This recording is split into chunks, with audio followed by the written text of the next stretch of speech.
Kadwa dagiti taraken a baboy. Daytoy nga ubong tinagbalin na proteksyon ti 56 tawen na ani Nanay Letty ken ti asawa na iti kangitingit tinaglabas a Super Typhoon O1.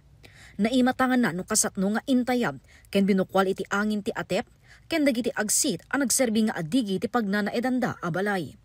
Usar dagiti barot kadatali nagsakbay da ngemdak sanggasat ta saan daytoy a nabailan ti rungsot ti bagyo. Di nagipa ni kami mamalumpay lang ngami di nakaipa ni kami ti gamgamit min. Nag-stay kami pelang basit ngami di manggapo nga anginen.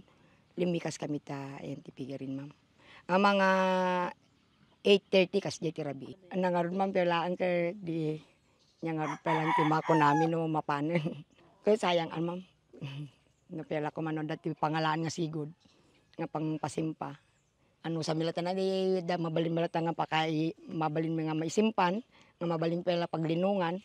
Iti agdama makipagnanaed isuna kadagiti anak na tunggal rabii. Ken daytoy nga ubong ako ti kabagyanda ken pagserserbian na kas caretaker ti pagin inanaanda iti agmalem. Karamanda kadagiti nagsagrap tinakarong epekto ti bagyo. Buong nga pero sa kami mga nagiti konsel kung nagrescue kami si Gida Idi.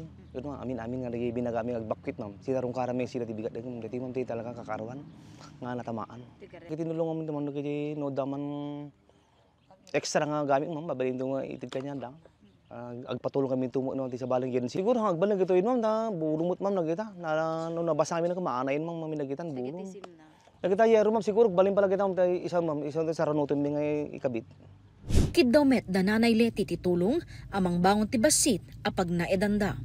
Kuan na kami kumama sa ma'am iti pangkwami nga mangpasim pala ti kalapaw mi tap na daw lang pagyanam mi nga maagpa dagiti alaga mi dito ita siyempre adayo kami mag. Iti biyang ti LGU Pidigan kalaksidan dagiti hygiene kit ken food packs adamet tulong amaited kadagiti pada ni Nanay Letty ana dadaelan ti pagtainganda.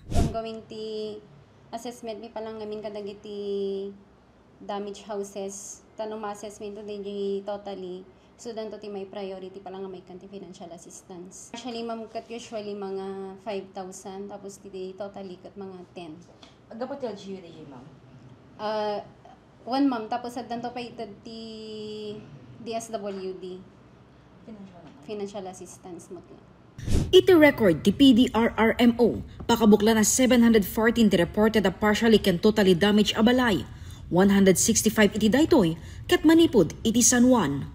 Dagitoy ket subject for validation, nakaipaay meten ti gobyerno probinsyal, ti pakpako na at tulong. Initial assessment, they are made up of light materials. So expected buti nga napig sa angin, nakalang ako mga perdi dagiti nga balay. At dapat imit yung kung kunada ng emergency shelter assistance nga dito yung programa from DSWD. Iti attachment na one requirements dapat diya certificate iti barangay captain nga diya nga balay ket naperdi gapo iti dito typhoon super typhoon 1. Ken then may yaramidan ti project proposal may submit kadagiti concerned agencies like DSWD. Mabalimpay nga tumulong iti National Housing Authority ken DSOD. Dagiti iti agrabeng ahensya iti gobyerno mabaling nga tumulong kadagiti naperdi iti balay na. Jessica Boreta, Balitang Solid North.